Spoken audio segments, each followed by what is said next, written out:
गरीब की बारिश। शहर की कच्ची बस्ती में एक गरीब मजदूर कालू रहा करता था। कालू के घर में उसकी पत्नी जानकी थी। जानकी लोगों के घरों में झाड़ू पोछा करके कुछ पैसे कमा लेती थी और वहीं कालू किसी तरह मेहनत मजदूरी करके 2 वक्त की रोटी का जुगाड़ कर लेता था। कुछ दिनों से हो रही बारिश के कारण कालू की मजदूरी बंद हो गई थी। अरे जानकी, इस बार तो बरसात ने हद ही कर दी, रुकने का नाम ही नहीं ले रही। कुछ समझ में नहीं आ रहा, अगर इसी तरह काम पर नहीं गया तो 2 वक्त की रोटी का जुगाड़ कैसे होगा। अरे तुम चिंता क्यों करते हो, बारिश का क्या है, 1 आध दिन में रुक जाएगी और उसके बाद में फिर से काम शुरू हो जाएगा। अरे 3 दिन तो हो गए, बरसात तो रुक ही नहीं रही है और आगे भी रुकने के कोई आसार नहीं दिख रहे। तो क्या हुआ, तुम्हारा काम बंद हुआ है ना। मैं तो अभी भी लोगों के घर झाड़ू पोछा करने जाती ही हूँ। मेरे पगार से कुछ दिन तो निकल ही जाएंगे। अरे घर का खर्चा तो हम किसी तरह चला लेंगे जानकी, लेकिन ये जो छत टपक रही है इसका क्या करेंगे। ये बात तो आपकी सही है। हमारी झोपड़ी अब काफी पुरानी हो चुकी है और इसके छप्पर में भी कई सारे छेद हो गए हैं। रात भर पानी टपकता रहता है। अरे मैं भी इसी बात से बहुत परेशान रहता हूँ। कहीं किसी दिन ज्यादा बारिश आ गई तो हमारी झोपड़ी टूट कर बिखर ना जाए। राम राम राम, ऐसी अशुभ बातें क्यों करते हो। अरे ऐसा कुछ नहीं होने वाला, ये झोपड़ी ही तो हमारा सब कुछ है। अगर यही नहीं रही तो हम जाएंगे कहाँ। ठीक है जानकी, जब तुम्हारी पगार मिल जाएगी तो कुछ पैसे बचाकर झोपड़ी के छप्पर की मरम्मत करवा लेंगे, शायद हमारी परेशानी कुछ कम हो जाए। ठीक है जी, अब ना ज्यादा परेशान मत हो। ये लो खाना खा लो और सो जाओ, सुबह मुझे भी जल्दी काम पर जाना है। जानकी और कालू अपनी झोपड़ी में सो गए। रात को अचानक से बहुत तेज बारिश शुरू हो गई। धीरे धीरे बारिश का पानी कालू की बस्ती में भरने लगा। पानी भरते भरते झोपड़ी के बाहर तक पहुंच गया था। सुबह के वक्त जब कालू और जानकी सोकर उठे, हे भगवान, ये क्या हो गया। बारिश का पानी तो हमारे घरों तक पहुंच चुका है। अब मैं काम पर कैसे जाऊंगी। रहने दो जानकी, तुम आज काम पर मत जाओ।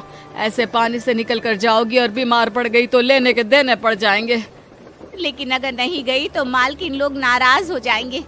आप जानते हैं ना, बड़ी मुश्किल से 1 दिन की छुट्टी भी नहीं देती है। अरे लेकिन जानकी, झोपड़ी के बाहर तो पूरी बस्ती में पानी भरा है, तुम जाओगी कैसे। जानकी जैसे तैसे करके काम पर चली जाती है, लेकिन अगले दिन फिर से बहुत ज्यादा बारिश होती है और बस्ती में ज्यादा पानी भर जाता है। आज तो मैं तुम्हें किसी भी तरह काम पर नहीं जाने दूंगा। अरे अगर तुम्हें कुछ हो गया तो क्या होगा।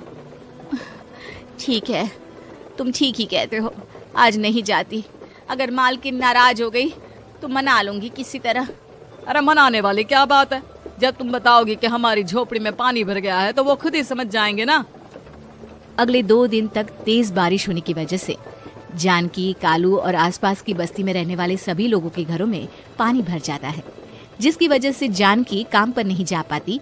और 3 दिन के बाद जैसे ही जानकी काम पर पहुंचती है, कहाँ थी तुम? पिछले 3 दिनों से काम पर क्यों नहीं आई? मेम साहब क्या बताऊं, इतनी ज्यादा बारिश हो रही थी, हमारी पूरी बस्ती में पानी भर गया है और उससे भी ज्यादा तो मेरी झोपड़ी के अंदर पानी भर गया। आप ही बताइए कैसे आती मैं। इसका मतलब ये हुआ कि बारिश होगी तो तुम काम पर नहीं आओगी। ना ना, मेरे कहने का ये मतलब नहीं था मेम साहब। तुम जानती भी हो 3 दिन से कितनी परेशानी हो रही है मुझे, सारा काम मुझे खुद करना पड़ा। माफ कर दीजिए मालकिन जी, पर मैं क्या करती, आने के लिए रास्ता ही नहीं था, सब जगह पानी भरा हुआ था।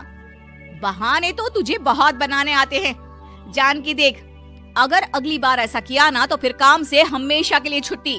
अरे ना ना मालकिन, ऐसा मत कीजिए। बारिश की वजह से मेरे पति की मजदूरी भी छूट गई है। बड़ी मुश्किल से घर में 2 वक्त खाने की रोटी का जुगाड़ हो पाता है। आप मुझे काम से निकाल देंगे तो हम क्या खाएंगे। अगर इतनी ही चिंता है तो फिर रोजाना काम पर आया करो। चलो अब जल्दी से जाकर घर का सारा काम करो। बारिश रुकने का नाम ही नहीं ले रही थी। पूरे शहर में बाहर जैसे हालात बन गए थे, लेकिन नौकरी जाने के डर से जानकी किसी तरह रोज काम पर जाती थी। एक दिन जब जानकी काम करके अपने घर लौट आई तो अचानक उसकी बस्ती में कुछ लोगों का शोर सुनाई दिया। अरे लगता है बाहर कुछ हुआ है, मैं जाकर देखता हूँ। हाँ हाँ, पता तो कीजिए, ये बस्ती में लोग इतना शोर क्यों कर रहे हैं। बाहर जाकर कालू ने एक आदमी से पूछा, अरे क्या हुआ भाई, इतना शोर क्यों मचा रहा है? अरे क्या बताए भैया, अपनी बस्ती के बाहर एक पुल टूट गया है और वहाँ पर एक कार फंसी है। थोड़ी देर में अगर किसी ने नहीं बचाया ना तो वो कार पानी में बह जाएगी। ये क्या कह रहे हो भैया, कार के अंदर कोई है क्या? हाँ, कोई औरत बैठी है, अकेली है, बहुत रो रही है बेचारी, मदद के लिए बुला रही है।